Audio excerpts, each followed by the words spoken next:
Hey, good morning, everyone. Welcome to another Morning Musings here on Coturnix Corner. Glad everyone could join us. You know, I really love watching that opener. Yeah, it's an old one. It's from like 2022 or 2023, but there's a lot of good friends in there that, you know, I've come to know over the years. And yeah, it's just good seeing them. I do need to go through and make another one, though, because there's a lot of new people, you know, that have either been on the show or you know, been guests on the other live streams. And so, yeah, I need to make me a new one, I guess. I hope you guys are all enjoying getting ready for Christmas. I know I'm not. Can't stand this time of year. Just too much stuff going on. Big shout out to our sponsors. Gopher Ridge Quail Farm and HP Murray. HP donates hatching eggs and egg cartons that we give away here on the channel. He does that every week, so it's much appreciated. Thank you, HP. And Hatching Time. Hatching Time always gives us a $50 gift certificate every week to give away to you guys to use on their website. So that is much appreciated also. Let's see what else. Shout out also to our sponsors for the Coturnix Kids program, Wholesome Harvest, Southern Biophiliac, Big Spring Quail, and Bryant's Roost, of course, Pips and Chicks, Hatching Time, and Champions Blend. They all donate prizes that we give to the kids that are selected as the winners each month. I do want to say, guys, that if you got kids that are interested in getting into this program, check out coturnixcorner.com. There's also a link. Let me see if I can find it real quick. Maybe I can put it up there. Hold on one second. There's a link if you're not a member of the Coturnix Corner group. Oh, shoot, I can't get it on this computer. Hold on one second. Let me jump over on this one. If you're not a member of coturnixcorner.com and you don't want to become a member, that you can still enter. And I am going to give you that link here in just 1 second.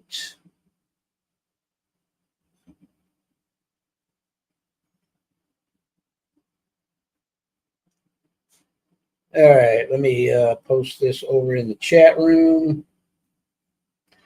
Okay, that link that I just posted in the chat room, that's a public link for the kids project. It will gives all the, you know, the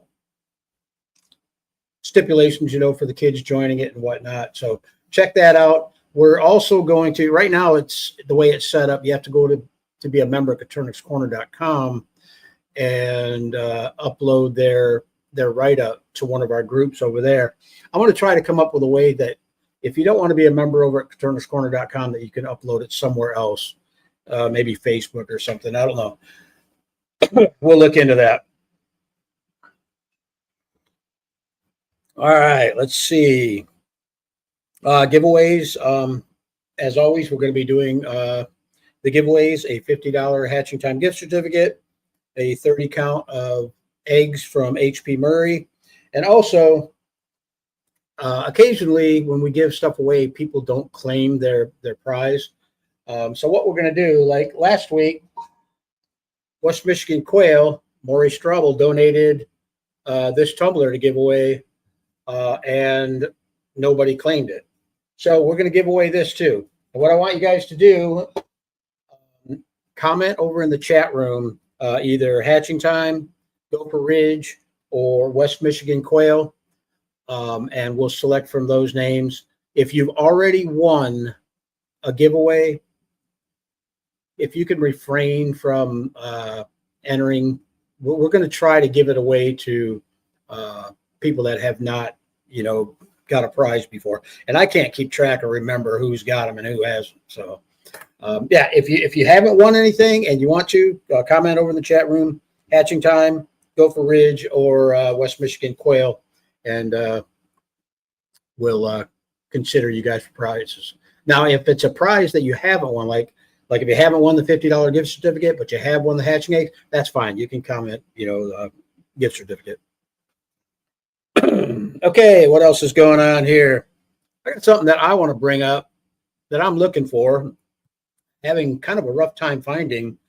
If anybody's got any clean EB lines, which are extended brown, I'm either looking for Tibetans, Rosettas, Scarlets, or Red Range, preferably with no white on them.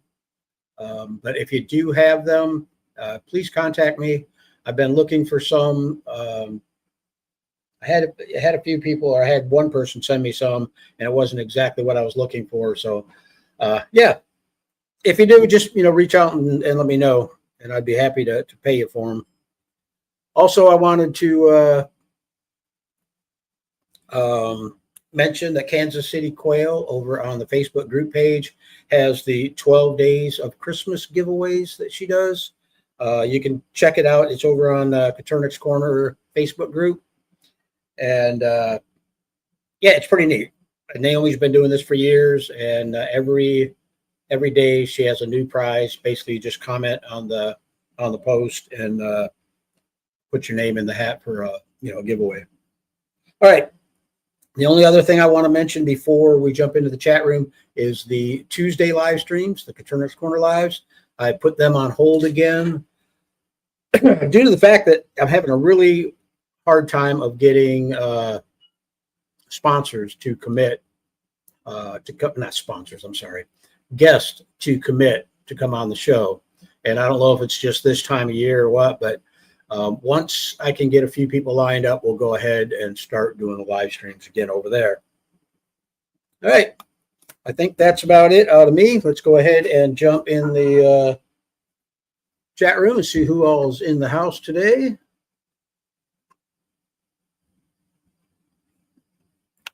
Andy Rabbit's joining us, says good morning. Kim's in the house, says good morning. Glad you could join us, Kim. Excuse me. All Clean Exteriors says good morning from West Michigan. Glad you could join us. Tater Farms in the house, as always. Good morning from Central Georgia. Great to see everyone. Van Garcia says, yo, glad you could join us. Don Skins in the house says good morning from South Mississippi. Glad you could join us, Don. And I'm glad you got the gift certificate. I don't know what happened. He said he did get my email, but I don't know. Maybe he messed up or something. I don't know. Woodtech says, good morning, everyone. Morning, Woodtech. Mark says, good morning from Missouri. Glad you could join us, Mark. Dana Paget's in the house, says, or Dane Paget, not Dana. Good morning from Georgia. Kurt's in the house. Another one from West Michigan says, good morning. Glad you could join us, Kurt. Janelle says, good morning from Louisiana. Glad you could join us, Janelle.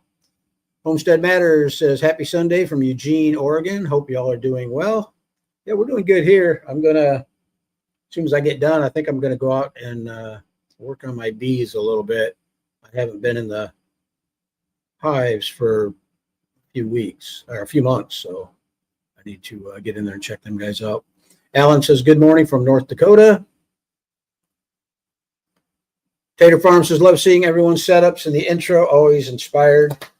Yeah, those are, they're all little clips from the live streams, from the people that came on. I need to go through some of the other live streams and make up a new intro video. Alan says, good morning from North Dakota. Glad you joined us, Alan. I already had that one up. Sorry about that. Homestead Matters says, hi, Shelly. Data Farm says, thank you to the sponsors. Much appreciated. Yeah, absolutely. Maury Straubel's in the house. Good morning, everyone. Glad you could join us, Maury. Here's that link if you want to get some more information on the Coturnix Kids Project. That's a public link, so you won't have any problem getting to that. Mark says, hi, I have a couple of questions this morning. Number one, is there any problem with inbreeding? If so, what to do to avoid? You can go quite a few generations inbreeding quail. I mean, I wouldn't push it, but if you've got a trait that you really want to bring out or to keep going into the next generation, yes, you can breed. Like, I don't like doing brother to sister, but daughter to father and son to mother, those I have never had a problem with. So yeah, I mean, it's done all the time. I would just avoid the real close inbreeding, like, brother sister. What are you doing, Cook? Good morning. David says, good morning from West Plains, Missouri. Hope you all are doing well. Glad you could join us, David. Mark says, how to tell when your rooster is not fertile anymore? I bought some quail unknown ages. Basically, yeah, I mean, if the rooster's breeding with the hens, most likely they're going to be fertile. If he's kind of losing interest, or if your hatch rates go way down, then it's time to retire that rooster. I retire my roosters usually anywhere between 6 and 8 months. That way you keep a good fertility rate going. Teresa says, hi, happy Sunday. Glad you could join us, Teresa. Homestead Matters says, question, what's your biggest goal for 2025? To get my outside setup going. I've already got the aviary going, but I do need to put some breeder pens out there, which means I got to build some more cages. So that's the plan for after the new year. Let's see, Raymond's in the house. Says, hello, all. All right, we got a whole bunch of people commenting for the eggs and whatnot. Andy Rabbit said that's a cool bedspread. Yeah, that's got to be one. Yeah, that's my wife's doing. That's Jack Skeleton or Skeletor or Skelly, something like that. Blazing Gale's in the house. Says happy Sunday, everyone, and good morning. Janelle says any prize is great. Woodtick says I'm on day 5 of incubation, first hatch, and the wait is terrible. LOL. Yeah, over time they go a little bit quicker. I usually, when I put them in the incubator, I try to forget about them, and it's like all of a sudden it's time to put them into lockdown. It does go quick after a while. So, yeah.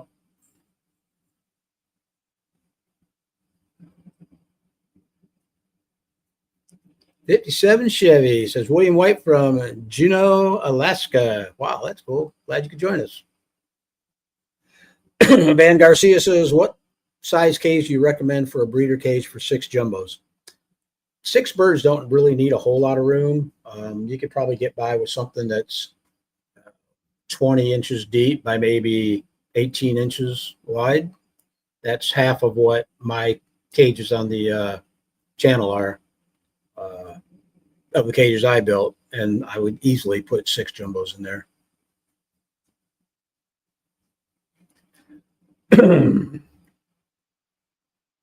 Tater Farm says, I do my Sunday morning chores at double time to get here on time.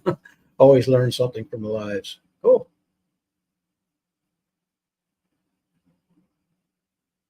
Let's see. Teresa Rake says, I call them my farm chores. Homestead Matters says, what are your favorite YouTubers or channels to watch for beekeeping? Thinking 2025 is the year of the bee. I watch a lot of live streams. I really don't watch many channels. I'm trying to think of a good one. What's his name? I don't know the name of his channel. Hold on, let me pull it up real quick.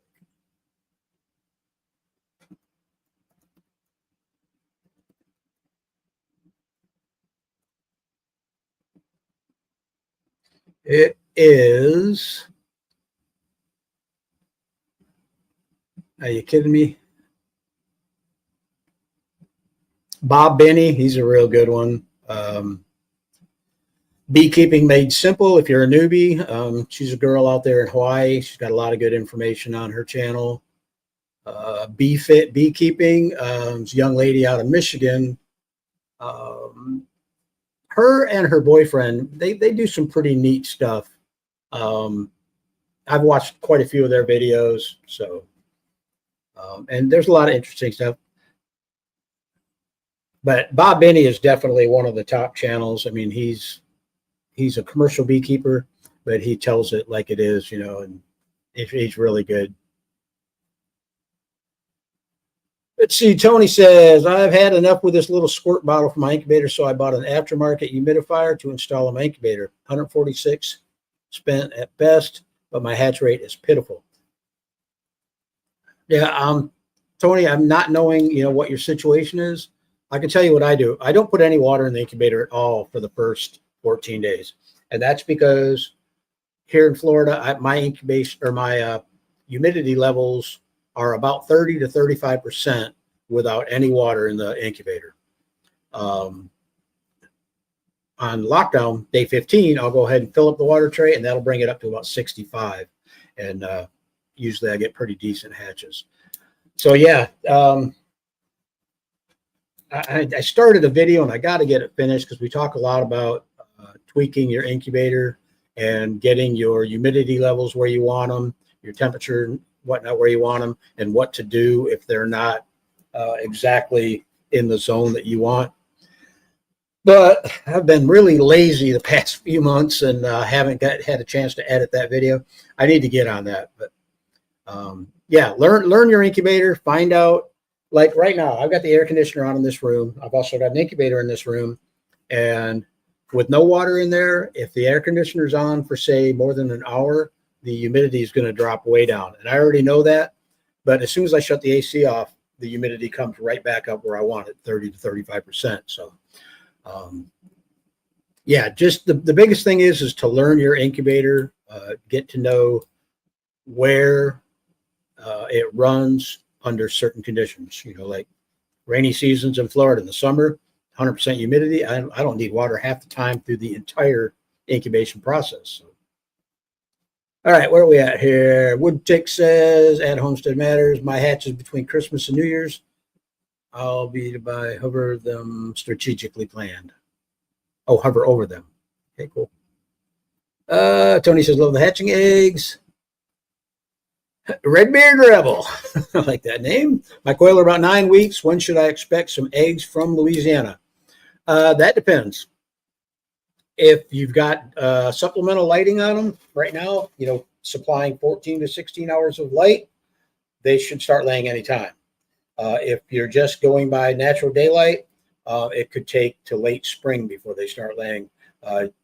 They need that 14 to 16 hours of daylight to trigger the hens to start laying. So you can either do it artificially and give them light, or you can wait like I'm doing with my aviary. I have no supplemental lighting. I'm just kind of letting these quail grow out, which they're already old enough to start laying, but I'm not worried about, you know, hatching eggs right now.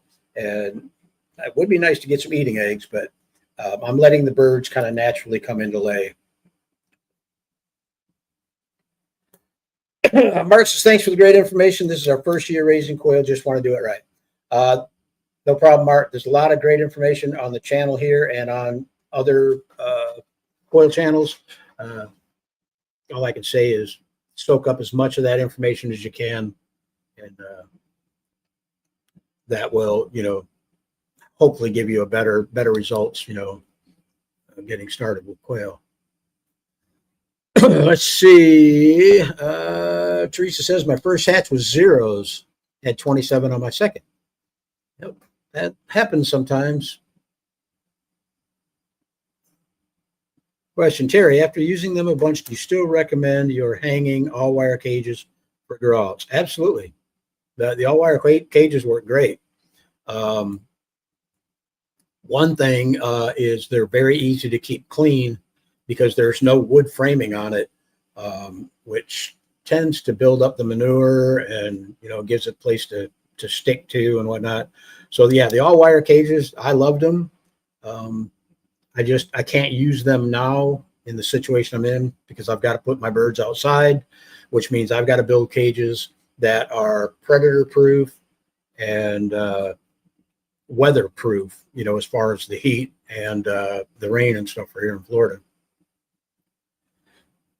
Andy Rabbit says, I enjoyed the Maury live stream. It was. Had some good winter info. Yeah, Maury was on last week, I believe it was. And Maury is from West Michigan Quail. And he talked a little bit about how he keeps his birds in the winter up north of Michigan. So, yeah, if you haven't seen that, go back and check it out. It was a good live stream. Van Garcia says, do you recommend putting 4 or 5 females to 1 male? Yeah, that's fine. I would do, if I was really worried about fertility, I was doing like 1-to-3 ratios or 1-to-4. When you can actually go, you could go 1-to-8. I know people that do 1-to-10 and still get decent fertility rates. The nice thing about having more hens to 1 rooster is they don't seem to get beat up as much. If you've got 1 hen and only 3, or 1 rooster and only 3 hens, you can pretty much guarantee that all your hens are going to be bald. Their backs are going to be kind of tore up from the rooster mounting them. So yeah, like I say, you can go. It all depends on really what you're doing. If you're worried about breeding and you want high fertility rate in your eggs, like you're selling hatching eggs or something, then I would definitely go a few less hens per male. But like I say, you can go up to 8, even 10 to 1 male. But when you go that many, just expect you may have a few eggs that aren't going to be fertile. Andrew Evans says, I think I spelled his name wrong. I think it should be spelled Maury. It is Morry. That is correct. Beaver, he says, just got some quail about 3.5 weeks old. When do they start egg production? Usually in between 8 to 12 weeks. But like I say, you've got to have the correct amount of daylight hours, between 14 and 16 hours of daylight. That will trigger the hens to lay. And you can supply that artificially, or you can wait until, spring and summertime when the natural daylight hours are longer. Van Garcia says, do you think the Winola single breeder cages are too small for 6 jumbos? Seems small compared to the dimensions you recommend. It's really up to you. I mean, if you want to cram the birds in, I don't know the exact dimensions on their cage, but if you don't mind, having a little bit tighter space in there for your birds, yeah, that cage is probably going to be fine. And to be honest with you, the dimensions that I gave you, you were saying only 6 jumbos. I was actually putting closer to 10 in each side, because on average, I have about 18 to 20 birds for a 36 by 20 inch cage. So, half of that's going to be close to 10 birds.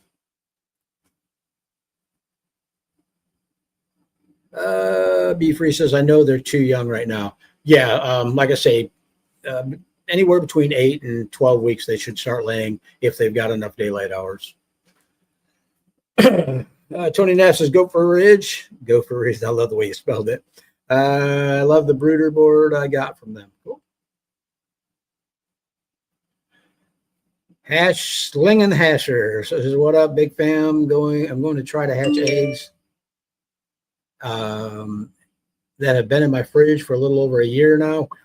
Got them from a store I know sells food eggs that are fertilized. Yeah, I think you're wasting your time. They've been in the fridge a year. I seriously doubt you're going to get anything. Francois, did I say that right? Good morning from Lebanon. Wow, cool. First Lebanon in a while. I don't think I've ever had a Lebanon, actually.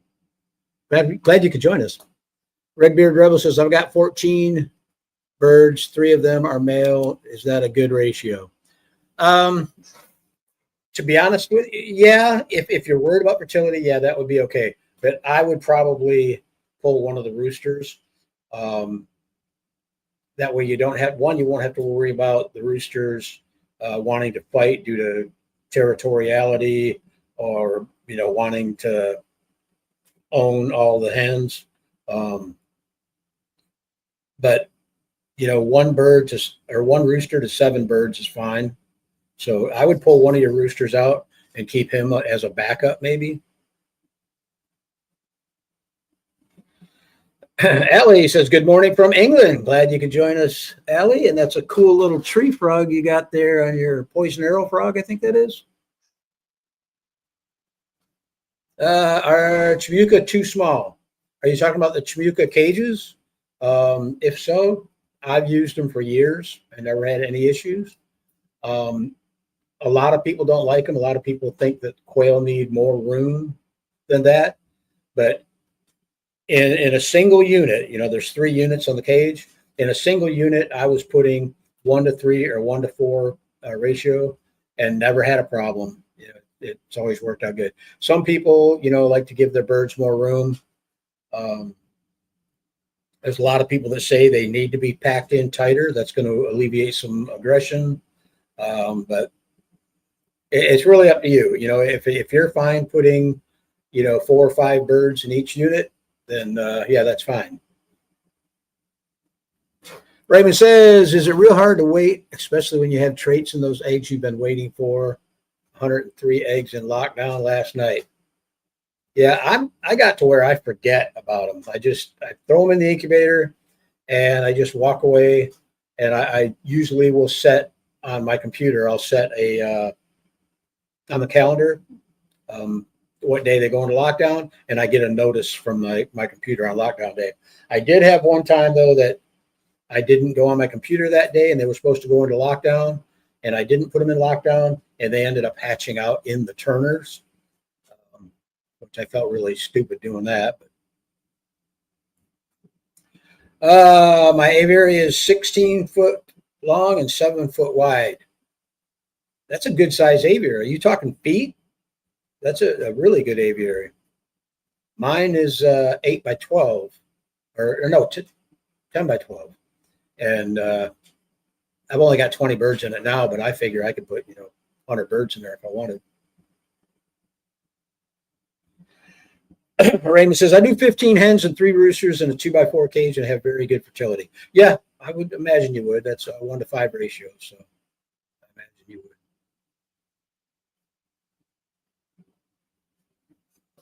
Dang it, Hash says, I was hoping for some Jurassic Park-ish. That's great. Cool. Well, yes, feet. Okay, cool. Yeah, that's a good size aviary. I've got mine set up really laid back kind of right now. I've got the aviary is actually on a concrete slab, and I used to have it up on concrete blocks, and then I had like 6 to 8 inches of substrate. That was the deep litter method, they call it. But now I moved my aviary from over by the bee yard over on the other side of our yard, and it's on a concrete slab, and I probably got about 2 inches of wood shavings in the bottom, and that's working out really well. I was surprised that it is, because I thought only being a couple inches deep, the manure was going to build up really fast. But I'm finding out what's happening is because it's not so deep, and we're not in rainy season right now, the manure dries out really fast. So I think I went out there 2 months ago and raked it all out and put fresh bedding in there. So yeah, I'm getting about 2 months right now with the setup that I've got. Now, come rainy season, I may have to lift the aviary up, put it on cinder blocks, and go with the deep litter method again, just to keep because our rain comes in sideways. I mean, it's crazy.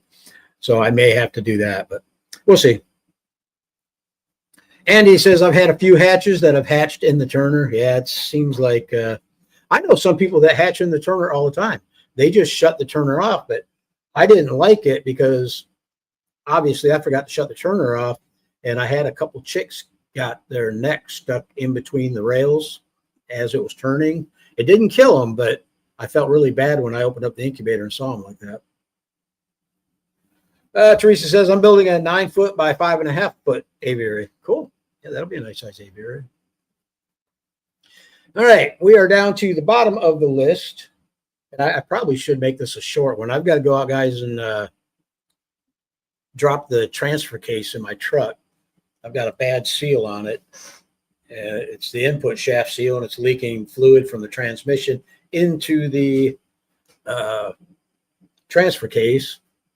And yeah, it kind of stinks. So I got to drop that, put a new seal in there. Homestead Matter says, I love how the quail force us into science experiments. Yep, they'll do that. I like the breeding experiments. I mean, I did quite a few different breeding experiments from when I first got started up until maybe a year or two ago. And I learned a lot, you know, I mean, and quail are really resilient when it comes to, you know, hatching them out or the conditions that they can be kept in. Some of them obviously aren't as optimal as others, but you know, it's the best way to learn, I think. And he said, I had a chick get its neck caught too. I try to remove it every time. Yeah, get the turners out of there if you can remember. And he says, oh no, the truck again. I'm sorry to hear that. It's no big deal. I mean, the seal's cheap. It's like $12 part. The thing that stinks is I've got to drop the drive shaft, the rear drive shaft, the front drive shaft, pull the transfer case off, pop the seal off, put the new seal in, put it all back together. So I'm probably looking at a half a day's work anyhow. Davey's in the house, says, good morning, everyone. Glad you could join us, Dave. All right, how about we go back and do the giveaways? That's one thing I think the reason I'm missing people not calling or not emailing me their shipping information is usually I wait to the end of the live stream to announce the winners. And maybe they're just tired of waiting around. They don't want to wait to the end of the live stream to you know, to find out if they won or not. So maybe we'll do it halfway through and see how that works out. Redbeard says, one more question. Should I feed my quail only the game bird feed or should I introduce seeds? I only feed them. I've never fed them any grain as far as like seeds, stuff like that. I do feed them greens once in a while, you know, scraps from the table, everything from spinach to pumpkin, you name it, squash, cucumbers, that kind of stuff. And they really like that. But I kept all mine on just basically commercial crumbles. I would start with the game bird starter from the time they hatch up until the time they start laying eggs. Once I see that first egg, then I will switch them over to a layer feed. Let's see. Ash says, grab a 12-pack before you start that seal replacement. Yeah, it's going to be a fun one. Teresa says, I first had a shelf liner that was too slippery and had some splay lag. Yep, that'll do it. And he says, feel you there. We just had to have the heater blower replaced on the 65. Shoot, I think I'd rather do the transfer case than a heater blower. Those are a pain sometimes. Austin says, good morning. Question. As it's almost winter in Texas, I have my quail in a cage you have on your channel under my porch and out of the weather. But should I do anything as the temps may reach single digits? Austin, the only thing that I would do is if you know it's going to be really, like you say, it's on a porch, the sides of the cage. You don't want a 50 mile an hour, you know, -20 wind blowing through there. So maybe if you know it's going to get really rough, block off one side of that cage to keep the wind, or actually both sides wouldn't hurt. That way, if it blew in from one way or the other way, they'd be covered. But other than that, don't worry about the temperature. They can handle the cold. It's just you want to keep them out of the direct wind and the elements as far as snow, rain, and whatnot. So.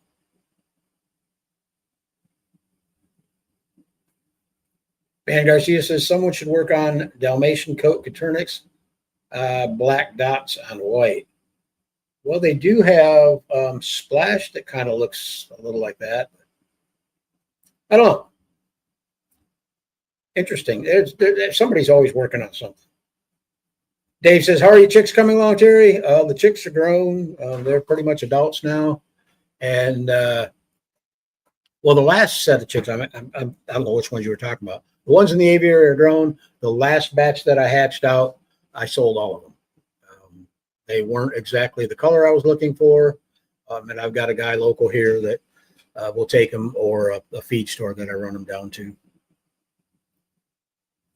And by we, I mean him. Yep, I hear you. Bob Cole's in the house. Good morning. Glad you could join us, Bob. Let's see. Plastic feed bags make good wind blockers on cages. There you go. Good idea. Okay, let me go up here real quick and pick some winners. I'd say, guys, we're picking some winners that have never been chosen before. So hopefully, I wouldn't know if they were not, or anyhow, but hopefully, I lost half of my. Oh, I hate this.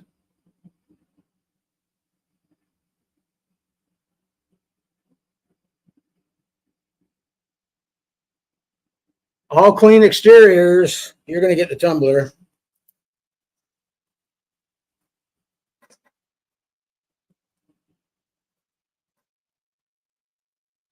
And if I call your name, guys, email me your shipping information to Terry at coturnixcorner.com.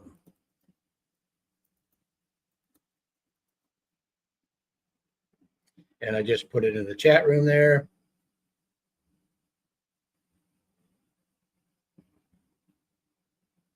Woodtick, 1970. We're going to give you some Gopher Ridge hatching eggs.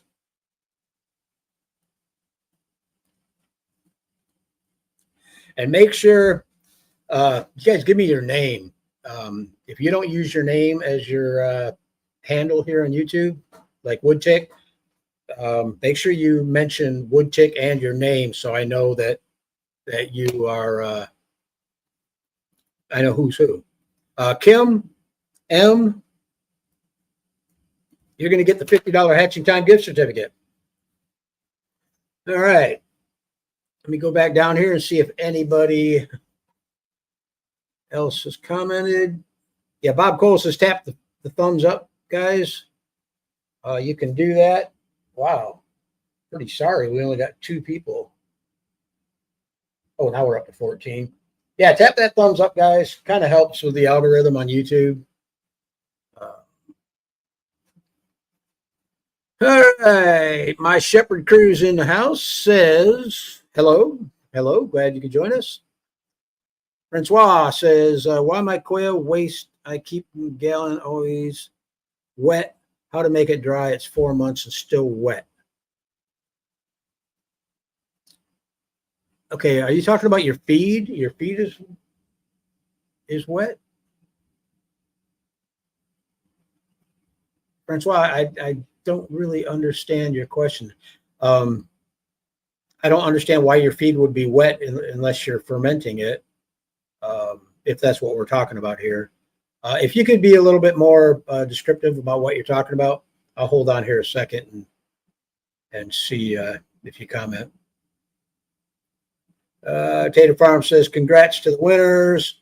Woodtick says, awesome. Thank you, Terry and Gopher Ridge. Absolutely.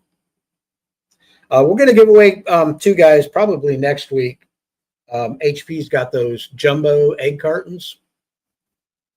I think we're going to give away some of those on the next show. I keep forgetting that we've got them. Oh, I think he's talking about quail fertilizer. Okay, let me get back up. Oh, my quail waste. Duh. I keep in a gallon, always wet. How to make it dry? It's 4 months and still wet. I would take it and spread it out. I mean, if you've got it in a jug and it's still wet, your jug, your moisture is from being in the bucket or whatever you've got them in. You'd think after 4 months though it would dry out. I would spread it out. And I mean, there's no reason you can't use it wet. If you're using it as fertilizer, you can go ahead and spread it wet. That's just fine. And after 4 months, you've definitely gotten rid of most of the stuff that's going to burn your plants. So, yeah, I didn't even think about that. Quail fertilizer. I actually did a video on the channel about making fertilizer out of the quail droppings. What I do is I put it in a 5-gallon bucket, fill it up with water, let it sit overnight, and then I would strain all the manure off of that and just use the water to pour around my plants. And that worked really well. Allie says, very generous gentlemen with these giveaways. God bless. Yeah, all our sponsors are very generous. I can give away anything if they give it to me. But yeah, no, shout out 100% to the sponsors of the channel. HP Murray over at Gopher Ridge.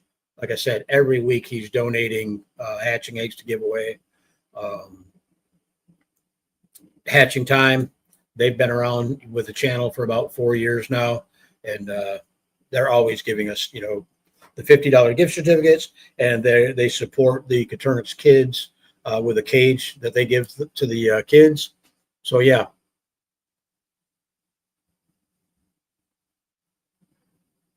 All right. I see Fred's in the house. So good morning. Glad you could join us, Fred. All right, we're down again to the bottom of the list. Andy Rabbit says, talking to Francois, might need to put some small holes around the bucket for airflow. Yeah, I'm just surprised that after that 4 months still wet. I mean, I think I would have drained the water off first. I don't know. It depends on what you're trying to do, because the water makes excellent fertilizer. You know, just pouring that around the the base of your plants, and it won't burn them. All right, my Shepherd Crew says that's awesome. That's it, guys. We're down to the bottom of the list, so I'm going to go ahead and pull the plug on it and go out there and play with my truck, or I might do the bees first. I got to get that done. So I want to thank you guys for joining us. Again, if I called your names for the giveaways, email me, terry@coturnixcorner.com. I need your name, good address, a good email, and a good phone number, and I will forward that on to the sponsors, and you will get your prizes very soon, or your giveaway stuff very soon. Andy says, good luck on the truck. Absolutely. Dave says, have a great day, everyone. And Kim says, thank you so much. All right, guys. Have a wonderful week. And I don't know if you guys were here last week. We did a live stream. I hit end, and Maury checked out. He went away. And for about 5 minutes, I was live on the air, not realizing it. It was kind of funny. So we're not going to do that this time. So anyhow, everyone have a great rest of your weekend and rest of your week. And we'll see you next Sunday. Bye now.